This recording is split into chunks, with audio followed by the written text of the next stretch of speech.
Hey everybody, so I watched Andrew Callaghan's new documentary called This Place Rules earlier this week. And the day after I watched the film, I learned of the numerous sexual assault allegations that have just dropped against him breaking this week. And one of his accusers posted a video on TikTok explaining what he allegedly did to her, which I will play a brief segment of right now. I never in a million years thought that I would be making this video, and I'm shaking because I've tried a couple different times and haven't been able to get my point across, but I don't like seeing abusers get platforms. And my abuser, Andrew Callaghan, also known as All Gas No Breaks, Channel 5, and whatever his new HBO show's called, I forget, has been plastered all over my news feed, and I've tried to come to him person to person and try to get him to take accountability for what he did, but his version of what happened the night that he assaulted me is so skewed.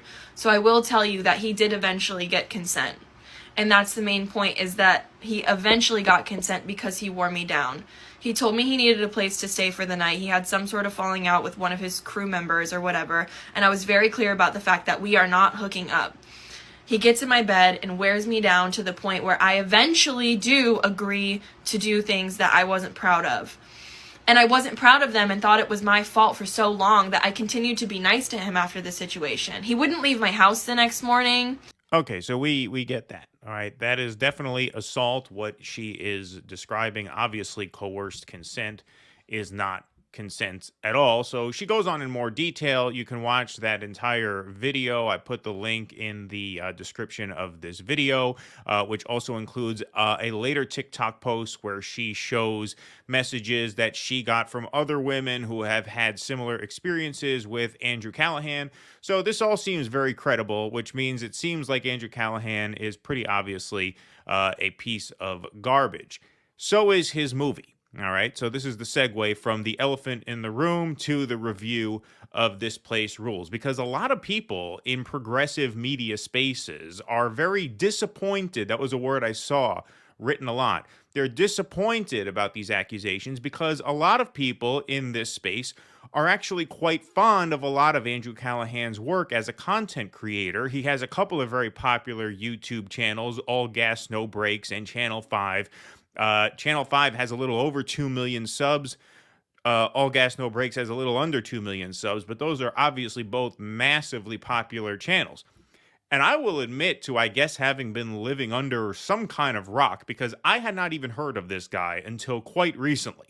He made a bit of news calling out CNN for the media's role in sort of dividing the public. That video didn't go viral, but it made the rounds. A lot of the indie media channels covered that. But beyond that, I had no idea who this guy was. The first piece of work that I actually saw of his was, in fact, This Place Rules, which is now streaming on HBO Max, and it was produced by A24 Films, which is a very esteemed, actually, indie production and film distribution company, and more on that later. But this was the first piece of work that I saw of his. I had not known of his YouTube channels or any of his other work. And this film is as awful as apparently Callaghan himself is. It is incredibly bad. It really isn't even a film. It's more a series of ridiculous YouTube videos strung together for 80 minutes.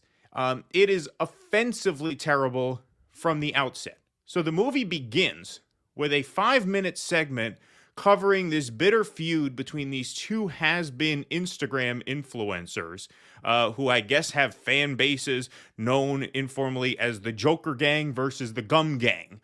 And Callaghan covers this feud and organizes a fight between the Joker Gang and the Gum Gang. As you can see, this is a poster for the event here. He's refereeing the fight, the White Trash Rumble, as it's called. This goes on for what seems like an eternity at the beginning of the film before anything political comes up. Obviously, the premise of the film is it's sort of a deep dive into the run-up to January 6th. But it starts out with something as irrelevant and as obscene, as off-putting as this, as you can see from the photo there. All right? Now, this was so bad, and it went on for so long, with no reference to what the rest of the movie was going to be.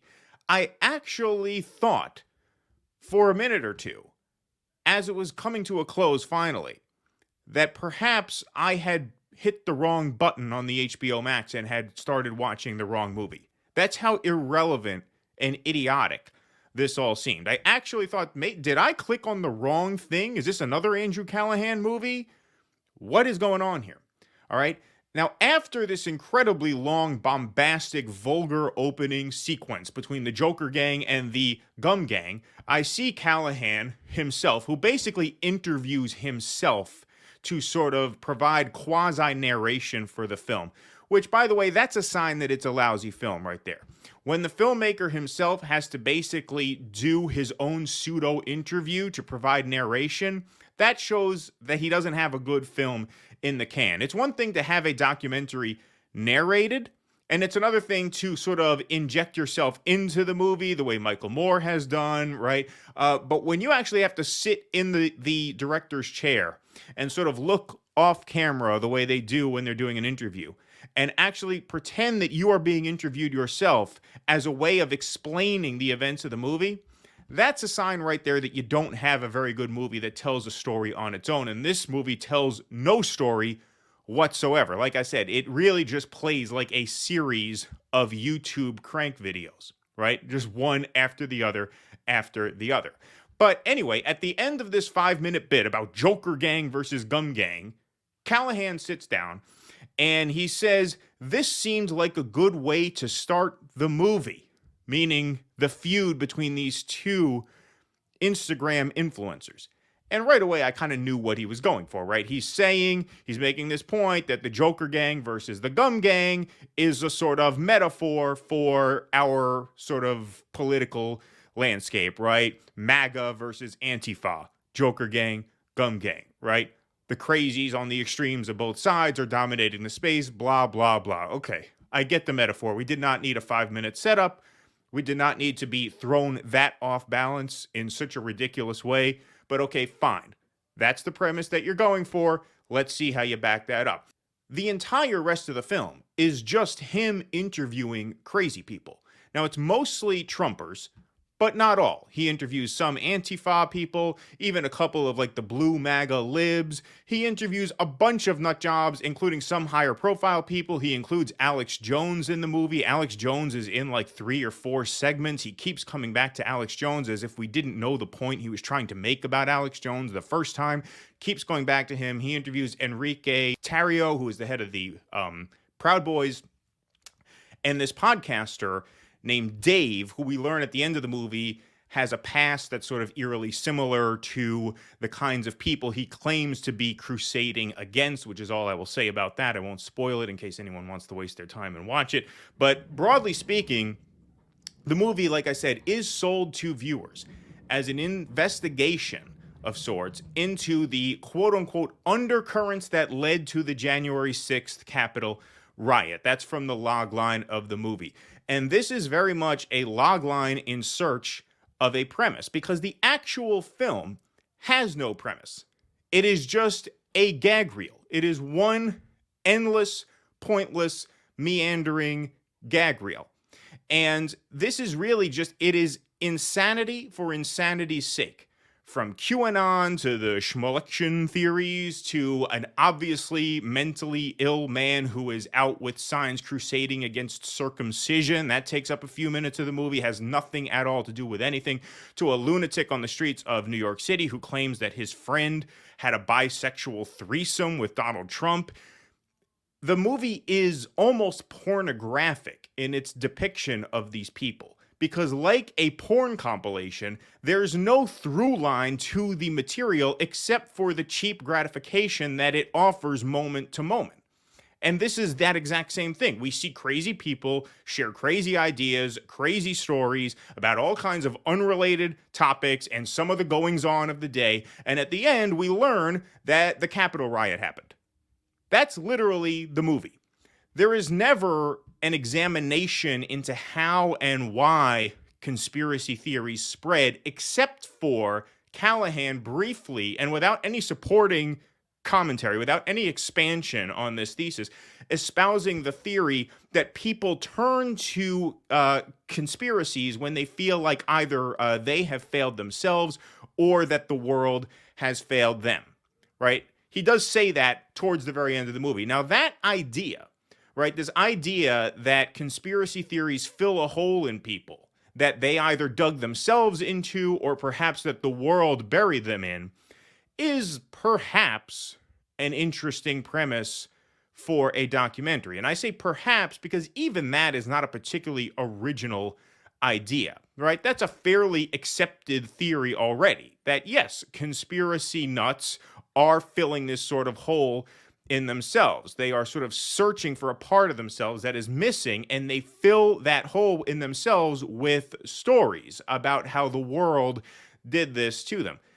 Like I said, not a very original idea, okay? But if you want to make a movie about that, I guess try it. I doubt it'd be very good because we've heard that idea a million times, but maybe that would be worth a shot. But that's not even what this is. This is just an hour of insanity porn with a couple of lazily conceived sort of boilerplate thesis statements tacked on at the very end in a half-hearted attempt to make sense of all the bonkers bullshit that he just subjected his audience to for the past hour. So I just mentioned the first thesis statement, which is conspiracy theorists feel let down by the world and they come up with these stories in order to rationalize their own failings in life. Okay, that's one. The second goes back to what I mentioned at the very beginning of this video, which is he says at the end that the media keeps us divided against each other to maintain a status quo in which the rich get richer and the poor stay poor. All right, first of all, duh, right? Talk about an eye roll. Like, that is even less original than the first thesis, right? Not a remotely original idea that warrants a feature-length film. Okay, but the second part that makes that so absurd is that this whole movie was 80 minutes of exploiting crazy people, not only on both sides of the political spectrum, but really everywhere in between. A lot of the mainstream Biden-supporting liberals were accurately portrayed as ridiculous, irrational people in this movie. But he shows us all of these examples of all of these lunatics and really makes them the butt of a joke, which is the movie. I mean, the movie is just, like I said, it plays as a gag reel, right? And then at the end, he says, well, the media is dividing us by pitting us against each other. All you've done this entire movie is pit people against each other by showing how crazy everybody is. And so to suggest at the end of the film that our response to polarization is to sort of transcend these superficial depictions of how crazy we all are is just profoundly hypocritical and absurd, given the 80 minutes that led up to that thesis statement, which is really exhibit A for the very thing he claims is so harmful to the social fabric, right? This is like, I mean, I hate to use the porn example again for any prudes in the audience, but this would be like at the end of a porno movie if the filmmaker sits down, looks into the camera and says, you know, this really gives young people a distorted idea of what sex and intimacy actually are, and so you really shouldn't watch too much of it. But I hope you enjoyed the last 90 minutes of it, right? This movie is just a ridiculous, hypocritical, idiotic, superficial waste of time from a guy who is apparently a waste of humanity. He's probably getting canceled now because of these accusations for good reason, and I don't see why he should be missed. His work sucks, he sucks, the movie sucks, and one more point, since it's the Dissident Film Club, right? This has a little bit more of a movie geek angle than a lot of the main show stuff that we put out. I'm really disappointed in A24 for putting their name on this film because A24 is a very esteemed company. They are the company that has put out fantastic movies like The Witch, Hereditary, Room, Moonlight, which won the Oscar, The Florida Project, which is a beautiful film, one of the best films of this century for my money. And this seems like a cash grab on their part because they have a very, very good reputation. And it seems to me that they knew that because Andrew Callaghan was a big name on YouTube, that this film would do pretty well, right? They could just ride his name to a decent box office. It ended up obviously on HBO, but that is a big success in and of itself. So it seems like they attached themselves to this project just to sort of ride this guy's laurels. And in turn, that gives the film a certain credibility because A24, like I said, is a very esteemed movie house. And so it really sucks that they put their name on this because this movie, like I said, is not even a movie. This is a lousy 80-minute YouTube reel that I think anyone of any taste would turn off 5 minutes in. So a big thumbs down for This Place Rules, and an even bigger thumbs down to Andrew Callaghan. Good riddance. He will not be missed.